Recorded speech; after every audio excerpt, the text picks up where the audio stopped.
not know that doing DoorDash and having it paused was going to do that. So I watched it just hard cut basically. And then it was like me wanting to know if anybody wanted to ask me questions. So what I was saying, where it cut off, I was talking about MySpace, if anybody remembers. And the whole reason why I was talking about this is because things feel hollow anymore. Like there hasn't been like a special feeling or hasn't been like things to look forward to. Now, I know in general there are things to look forward to, but I'm talking like technology and that played like a huge hand in it. So to get you up to speed, that's basically what I was talking about. There was nothing really special or groundbreaking happening. Like back in like 2015, I want to say, even 2017, around that era, things were happening that were like, wow, like that's so cool. And things were progressing largely, like they were taking big leaps. And now I understand technology is getting better, but it doesn't feel, it's like in little increments. Like we're at a point now where we're so far advanced that things feel stagnant. So that was my whole reason for talking about it. Like, I think that's the reason why things don't feel special anymore, is because it's kind of overstayed its welcome, right? We've already seen so much happen with the iPhone and all these other gadgets that we're unimpressed. It's very hard to impress us. So that's basically what I was talking about yesterday. And then I was going on to talk about MySpace and talk about how we weren't completely sold yet. It was gradual. These things were gradual, but when they took off, they really took off. So I was saying that, and this is where it cut off. I was like, for the people that do remember MySpace or had MySpace, that was the leading social media outlet. Now there's all these other ones, but for the people that were hardcore on MySpace, they stuck to MySpace. And then eventually Facebook was introduced, and people weren't completely sold on it. It took months. Some people hopped on it right away, but majority of the people, it took months, maybe a year, a few years for people to really cross over. And from there, it kind of snowballed. Then you had like Vine and Instagram and all these other things, and they all played a really massive part in video, as far as like in your pocket, and streaming networks like Netflix and all these other things. Now there's so many different options that now when we hear something come out, it just doesn't hit us the same. So I think around that time, like the late 2010s, is where things started to like dramatically change in a way where, really, I should say, lack of change. Like at that time, it was changing, but anything after that, it was kind of stagnant feeling. Yes, obviously, we know that technology is going to continue to get better, but there's nothing that's like, wow.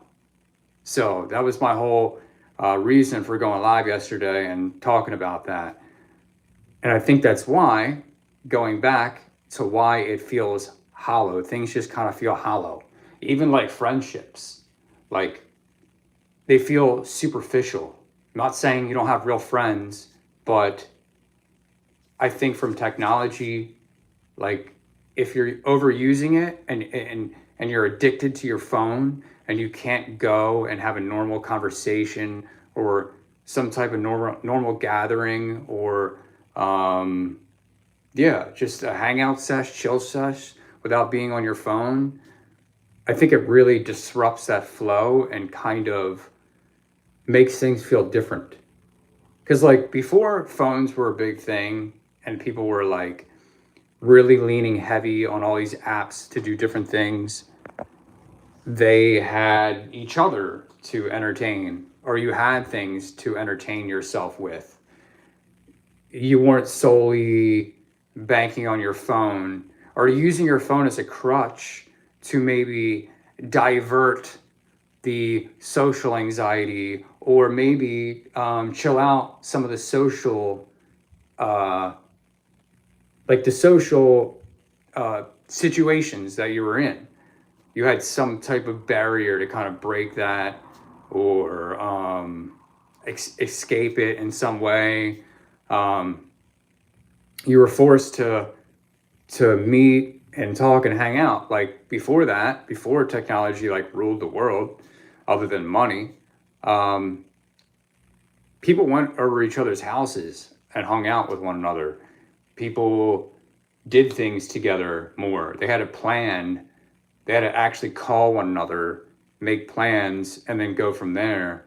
It's not like now where you can have a full-on relationship, whether it's romantic or whatever, or just a friend. But you could have a full relationship with somebody in the comfort of your home, not having to leave, not having to do anything. And I think that's like killing humanity in a way, because, and I think it's also the reason why this is kind of getting into a different topic.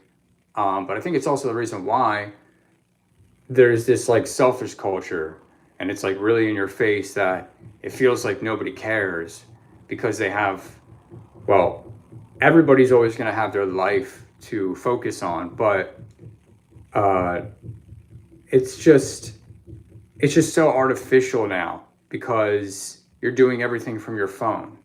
You're getting your artificial pleasures from this app and using this social media service to talk, but it's not real. It's not the bond. Like, we're missing the bond. And for the people that still go out and seek that bond, like, it feels great. And I advise anybody too, anyway, that if you're kind of solely having friendships online and you're not actually meeting with friends, you need to go and do that. And also limit your time being on the phone, or whatever technology you're using, when you're hanging out with your friends. Like, I get it entirely, using your computer, using your phone. You got a business, maybe your business is 100% digital. um, by all means, like, I understand that. Like, YouTube is a business at the end of the day. Like, I'm a YouTuber, so I need this. But if I'm hanging out with friends, I think it's really important to like have that bond, because people forget. I think a lot of times the reason why it suffers so much too, people forget because they haven't done it in a while. There's not this pure bonding experience that's happening. Like, you got the phone in the way. You see it all the time. People go out to dinner, they're in a social setting, and in between saying, or in between conversation, maybe they're on their phone, and it's just not the same. So I think that's a big contributing factor as to why things feel the way that they feel, on top of us just being unimpressed because we've seen such heights of technology that it's really hard to be wowed. Unless something is like astronomically big.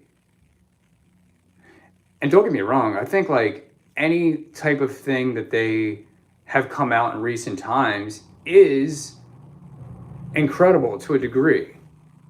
But it also is, there's so much of it in your face that it doesn't feel like wow.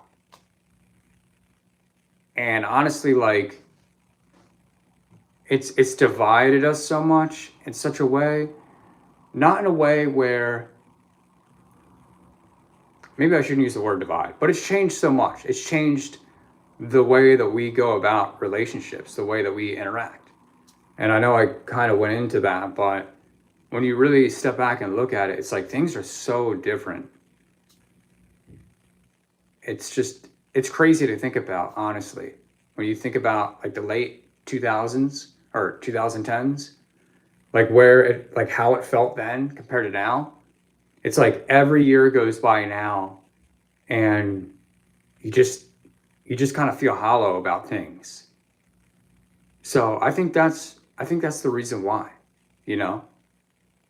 And to lean more and talk about technology, and to break it down even more for you to understand, it's like every technology item served its own purpose. The boombox had its own thing. That's where you listen to music, or your CD player, or if you wanted to travel, you had a Walkman, or disc player, whatever you want to call it. Um, you had a DVD player to watch movies. Now there's all these streaming networks, so like DVDs, they're obsolete, basically. And I mean, what else? There's so many things I could. We have self-driving cars now. People take driving for granted. It's like expected now. You know what I mean? So there's all these things now that we get compiled into one thing, or we have things that do so much for us now that we don't have to lift a finger. So it doesn't feel special. So that's basically what I was talking about. That's why I feel like every year goes by now. And there's always things to look forward to if you have goals and you're not superficial and you're not leaning on objects to make you happy, like things to make you happy. Because at the end of the day, like those things, I'm not saying they don't make you happy or don't bring you joy, but also happiness comes within. And those special feelings that you feel or you attach, have a memory to or an emotion to, that's all you. It's what you create, or maybe what you associate with that product and how it's affected you in a positive way. But I really think that that's why now things feel different. I think that's plays a huge part. I can't remember the last time that I felt like wowed by something, like honestly wowed by something.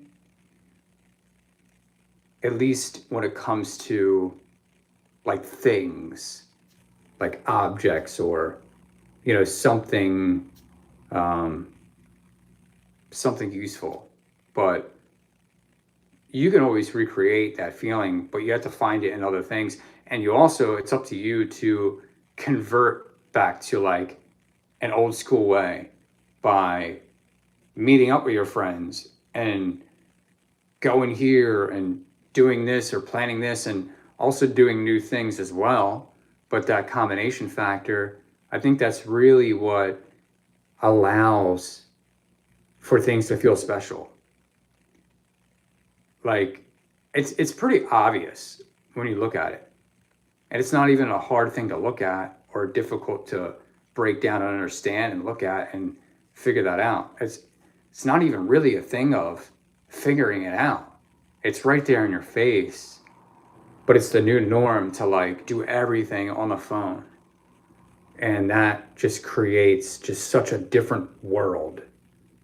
So, and it's like everybody's on that. So it's understandable for things to not feel special. Year after year, a new iPhone comes out that's that much better. Where's the special feeling? How does that make me connect with somebody?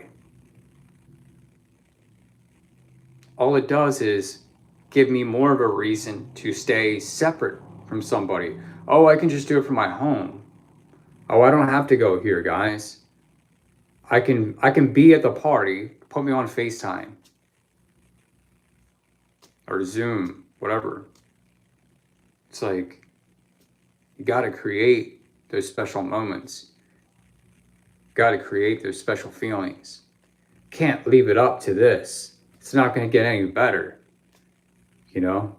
Technology is going to keep progressing, but it's up to you to seek friendships, do something about it, make new friends, go out there, put yourself in these situations. It might feel uncomfortable, but I think that's the only way to get those special feelings back. I think also is holding on to things that you had from the past. Obviously, things that are useful. You don't want to just have junk, but it's those combinating factors. So, yeah. I just wanted to like re-talk about it basically because yesterday's live got messed up and I did not realize that. Sometimes these videos take a while to process for whatever reason. Maybe it's just because I'm going live. I don't know. But sometimes there's issues with it, and maybe also not being home a lot of the times that I decide to do these. So that's probably why it also gets interrupted. But yeah, that's what I felt compelled to talk about yesterday. And I just wanted to come on here and not fix, but lay it out again because it got messed up. All right, I'm going to get off here.